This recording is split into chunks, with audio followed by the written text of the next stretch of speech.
Good morning, everyone. It is week 2, and we will pick up right where we left off in the EOS model.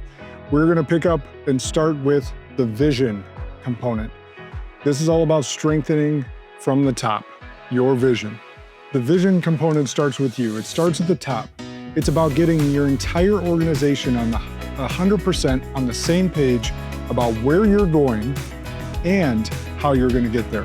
When your entire team understands and aligns with your vision, it provides clarity, purpose, and direction.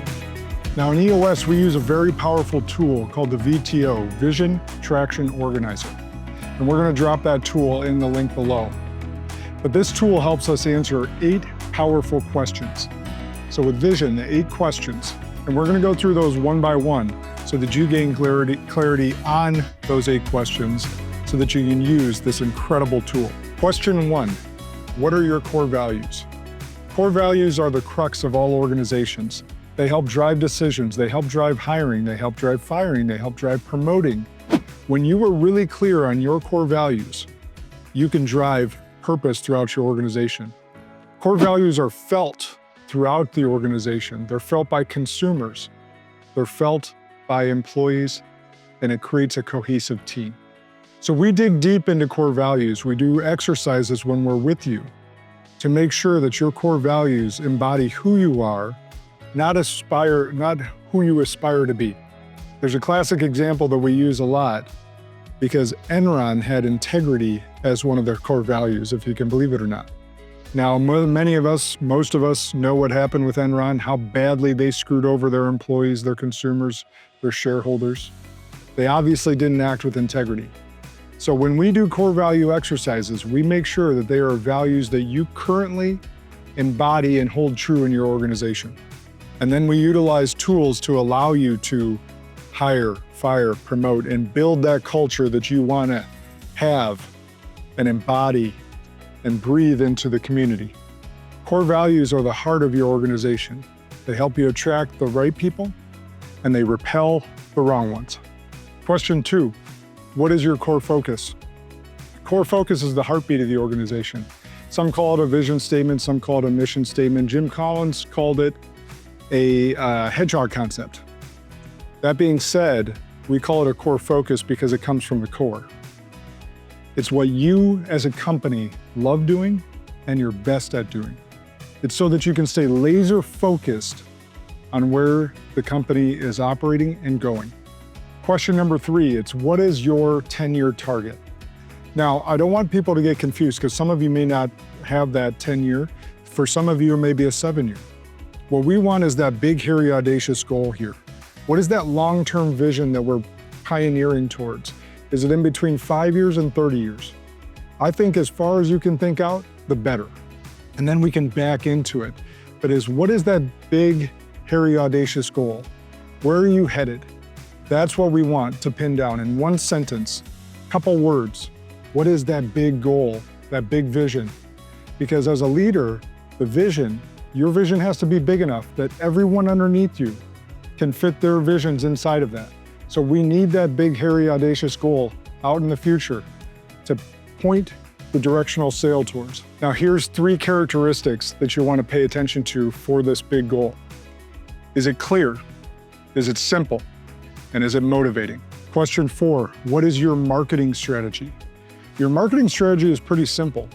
It is ensuring that everyone knows who to talk to and what to talk to them about. What is the messaging that they're talking to them about? Do they have clear messaging that's aligned? All of your salespeople, all of your marketing efforts are aligned around one marketing message. And there's 4 key parts to this. 1, who is your target market? Who is your ideal customer? We can narrow that down to psychographic, geographic, whatever it may be, but who is that target market? Second part of that, what are your 3 uniques? What makes you different and better than the competition? We're gonna narrow that down. Now you may share 2 of those uniques with a competitor, but as long as one is different, that makes you unique. So what are those 3 uniques that make you different and better than your competition? A lot of the companies we work with have number 3, a proven process. It's a visual that shows you how, or shows the customer how you serve them. It's a one-pager, simple, it's beautifully designed, and it shows the process or the journey the customer will go through as you serve them. And number 4 is a guarantee. Not all companies have this, but companies that have a guarantee can improve their marketing strategy through this. For instance, in the EOS world, as an implementer, when we work with clients, we have a guarantee. If you don't find value in working with us for that day, you don't pay us. It's a strong guarantee because we know how much value we're going to bring to you and your leadership team on that day that we get to work together. When you really nail your marketing strategy, you'll know these 4 things: who you are at your core, what you love to do, where you're going, and how you'll get there. All right, question 5. What is your 3-year picture look like? What is the 3-year picture? This isn't a detailed 3 to 5 year plan. This is about everyone on the team being able to visualize and picture what the business is going to look like in just 3 years. If everyone can picture the same future, your chances of hitting that future dramatically increase. So, how to define it? You need to set revenue, profit, and measurables, or a measurable. Secondly, it's 5 to 15 bullet points that help you define what does it look like. If you can all clearly see what it looks like in 3 years, it dramatically improves clarity and the chances of you hitting that 3-year picture. Now let's bring it down to the ground level. Question 6, what is your 1-year plan? This is where you get granular. This is where you set the goals. At the end of next year, December 31st, 2025, what does it look like? What goals did you achieve? In EOS world, we keep it simple. We believe in less is more. So first, predict your revenue, your profit, and your measurables. Second, make sure that you have 3 to 7 specific goals. Remember SMART goals, 3 to 7, or less is more. If you can only come up with 3 and that's what drives your business for the next year, that is totally appropriate and more than okay. The focus here is to create a clear line and path to success. Question 7, what are your quarterly rocks?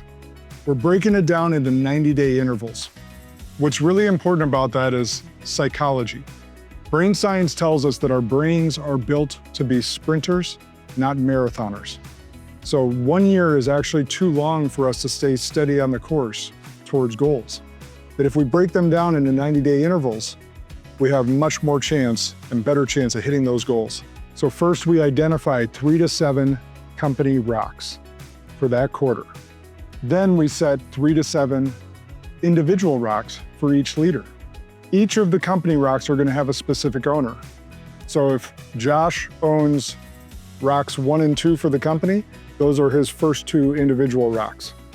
And then I can have 3 to 5 more. The key here with getting these rocks is creating focus, discipline, and most of all, accountability. These rocks keep your team focused on that long-term vision by breaking it down to 1 year and 90 days, one step at a time. Question 8, what is your issues list? Look, every company has issues. Break that down even further. Every person has issues, but every business has issues. What most companies don't have, or most businesses don't have, is an issues list. What is your issues list? It begins with getting it all documented. There's a living and breathing document that has your issues. Our goal in that is to create transparency, to get these issues out of our heads onto a living, breathing document so that we can prioritize.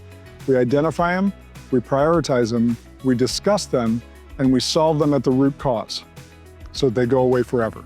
The key discipline here is getting every issue, challenge, or opportunity out of our heads onto that living, breathing document to create transparency and to create some movement towards solving these key issues, instead of just running around putting out this fire, that fire, and another fire. This allows problems to be solved systematically with prioritization.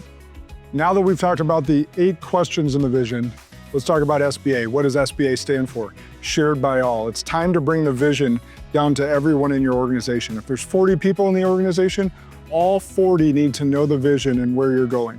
They all need to know exactly where you're going and how you're going to get there. Why? They need to know where you're headed so they can fit their vision inside of yours. They all know what the plan is on how to get there, and because they want to be a part of it. Here's a best practice. Get your team together on a quarterly basis. Do a state of the state. Share with them the vision, reiterate it over and over. Here's a great premise. Here's where we've been, here's where we're at, here's where we're going. You have to be that chief reminding officer. They need to hear it over and over again. Oftentimes you're going to get stuck in the mud, day-to-day mundane tasks, all of them, all 40 of those people, and they need to understand, hey, this is why we're doing this, because we're going here. When everyone is rowing in the same direction, planets align, magic happens. This is having a aligned team that can fit in with your vision, and that is the power of a fully strengthened vision component. We will see you next week, and we will cover PEEP component.